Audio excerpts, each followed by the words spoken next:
ரவீந்திரன், எப்படி பார்க்குறீங்க ஒட்டுமொத்தமாக இன்றைக்கி விஜய் அவர்களுடைய பேச்சில் டிகோடில் நீங்கள் ஏற்கனவே பேசியிருக்கோம். ஆனால் ரொம்ப குறிப்பாக அவர் வந்து இரண்டு அம்சங்களை தன்னை வந்து திமுகவுக்கான எதிர்நிலையில் நான் தான் இருக்கேன் அப்படின்னு அழுத்தம் திருத்தமாக சொல்கிறாரு. ரெண்டாவது, அதிமுக எம்ஜிஆர் தொடங்கிய கட்சி அதனுடைய தொண்டர்கள் நிலை இன்னைக்கு என்ன இருக்குங்கிற கேள்வி எழுப்புறாரு. முதல் மாநாடு பண்ருட்டி ராமச்சந்திரன் உள்ளிட்டவர்கள்லாம் வரவேற்கிறாங்க. ஆகச்சிறந்த மாநாடு, ஆகச்சிறந்த பேச்சு, வீரமான ஒரு செயல்பாடு அப்படிலாம் சொல்கிறாங்க. இதில் என்ன அரசியல் புரிஞ்சுக்க வேண்டியிருக்கு? மாநாடு நடத்தும் போது அவர் end justifies the means. End justifies the மீன்ஸ்னா திமுக ஆட்சி அகற்றதுக்கு வந்து எந்த நிலைப்பாடுனாலும் நான் எடுப்பேன்.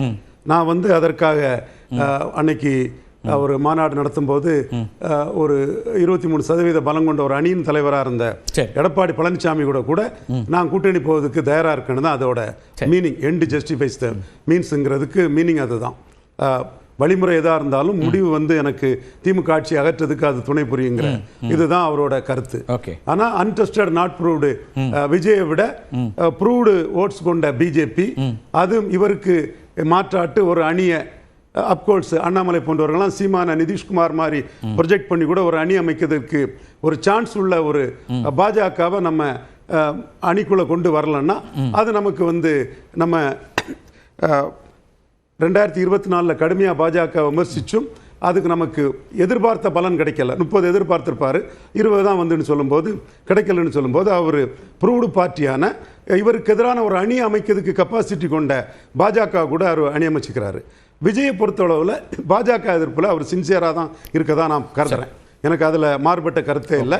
ஏன்னா அவருக்கு தொழிலுக்கே பாஜக எதிர்ப்பு, அந்த ஜிஎஸ்டி எதிர்ப்பு மெர்சல் படத்துக்கு பிறகு தான் அவருக்கு மார்க்கெட்டிங் ரேஞ்சை வந்து பெரிய அளவுக்கு பாஜக எதிர்ப்பாளர்கள் அவரை ஆதரித்து தான் அவருக்கு உயர்ந்தது. இன்னும் இந்த பாஜக எதிர்ப்பில் பிற மாநிலங்களில் கூட தன்னோட தொழிலுக்கு அதை ஒரு சாதகமாட்ட ஆக்குறத முயற்சி பண்ணலாம், தப்பு இல்லை. ஒருத்தர் தொழிலில் உயர்றதுக்கு ஒரு முயற்சி எடுக்கலாம், தவறு நான் சொல்ல மாட்டேன்.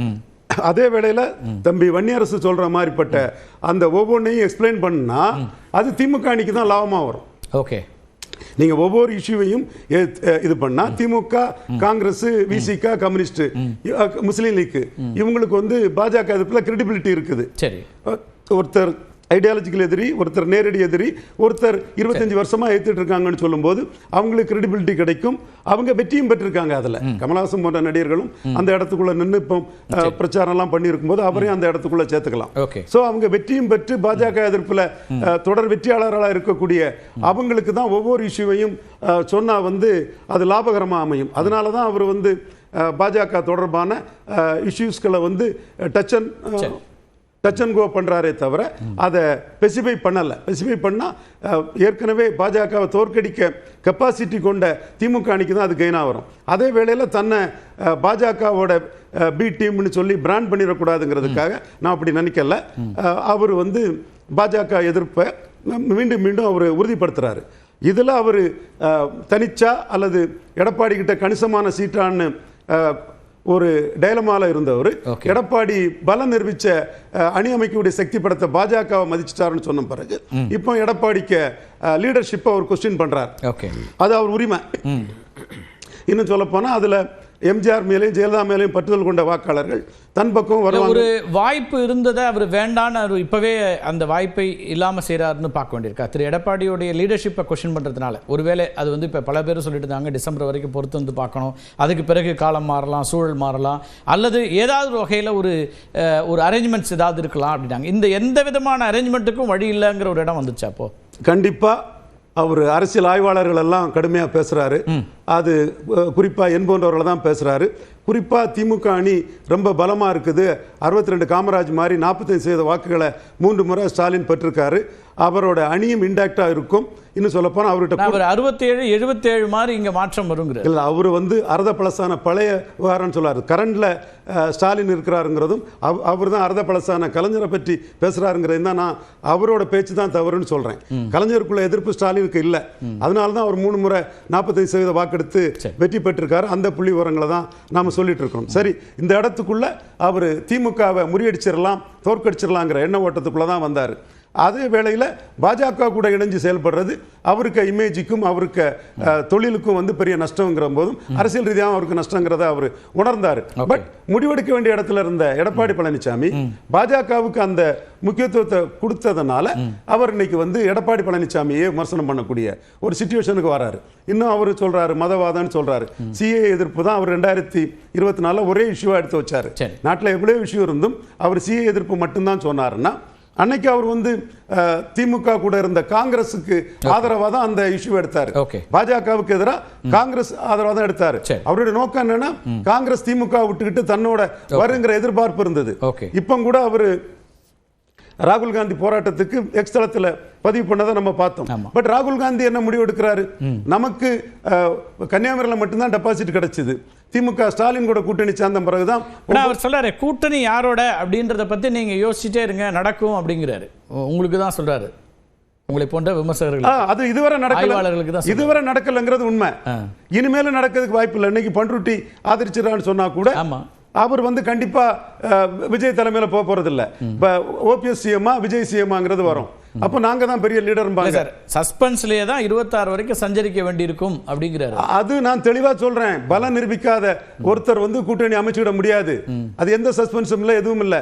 விஜயகாந்த் பலம் நிரூபிக்கல. 214 தான் கேண்டிடேட் போட இருந்தது. இவர் பவன் கல்யாண் பலம் நிரூபிக்கல. இதே விஜய் மாதிரி தான் பவன் கல்யாணம் சொன்னாரு. யார சொன்னாரு? அம்பேத்கரா சொன்னாரு, ஜோதிபா பூலே சொன்னாரு, பாஜகவுக்கு எதிராக நின்னாரு. பலம் நிரூபிச்ச பிறகு எண்ட் ஜஸ்டிஃபைஸ் த மீன்ஸ் அப்படின்னு பாஜக கூட வந்தாதான் அது வெற்றி பெற முடியும்னு பாஜக கூட வந்தாரு. இன்னைக்கு கொள்கை எதிரின்னு சொல்ல ஐடியாலஜிக்கல் எதிரின்னு கொள்கை எதிரின்னு சொல்லக்கூடிய விஜய் நாளைக்கு ஒரு வாக்கு வங்கியை நிரூபிச்சா எக்ஸ் இது அவரோட கெப்பாசிட்டி காம்பிடன்சியை பொறுத்து இருக்காது. நிரூபிச்சா 2029ல 98ல வாஜ்பாய் தலைமையில வந்த மாதிரி பாஜக மோடி தலைமையில தான் வரணுங்கிறத நான் சொல்றேன். அரசியல் அப்போ சொல்லிக்கலாம் நிரந்தர எதிரிகளும் இல்ல நிரந்தர நண்பர்களும் இல்லைங்கிறத சொல்லிக்கலாம். இப்போ அவர் வந்து பாஜக எதிர்ப்புணர்வுல தான் இருக்கிறாரு. திமுகவுக்கு எதிராக திமுக தோக்கடிக்க முடியும்னு நினைச்சாரு. அது முடியாதுங்கிறதுனால தான் நாம ஸ்டாலினுக்கு கம்ஃபர்டபிள் பொசிஷன் சொல்லும்போது கோபப்படுறாரு. செந்தில் சொல்லுங்க. பேசிட்டா கண்டினியூ கரெக்டா இருக்கும். எனக்கு உள்ளபடி ரொம்ப ஆச்சரியமாகவும் அதிசயமாகவும் மகிழ்ச்சியாகவும் இருக்கிறது. அங்க அரங்கிலிருந்து பேசுவது என்னுடைய அண்ணன் ரவீந்திரன் துரைசாமி என்னன்னா அப்படின்னு எனக்கு இப்பவும் ஷாக்கா இருக்குது. ஏன்னா இந்த நிமிடம் வரைக்கும் இதுக்குள்ள இன்னும் அவர் சீமானை பத்தி பேசாம இருக்கிறார். ஏன்னா விஜயனுடைய வருகையால சீமானுடைய வாக்குகள் தான் பெருமளவு பாதிக்கப்படும். சீமானுக்கு 17% வரும். செந்தில் 17% வரும். காஸ்ட் கன்சாலிடேஷன் கன்சிடரா மாதிரி போறாரு. 17% வரும். நான் விளக்கமா சொல்றேன் செந்தில். சரி வர சீமானை பற்றி பேசக்கூடாதுன்னு இருப்பாரு. நீங்க வந்து எடுத்து வேற கொடுக்குறீங்களா நீங்க? சரி அப்புறம் வச்சுக்கலாம். இவரு எல்லாருக்கும் பேச ஒரு புதிய கட்சி வருது, யார் யாருக்கு என்ன இழப்பு வரும், இல்ல யாருடைய வாக்குகளை அவர் கவர்வார்னு கேள்வி. ஒரு செய்தியை வந்து அண்ணன் வந்து ஒத்துக்கிட்டாரு.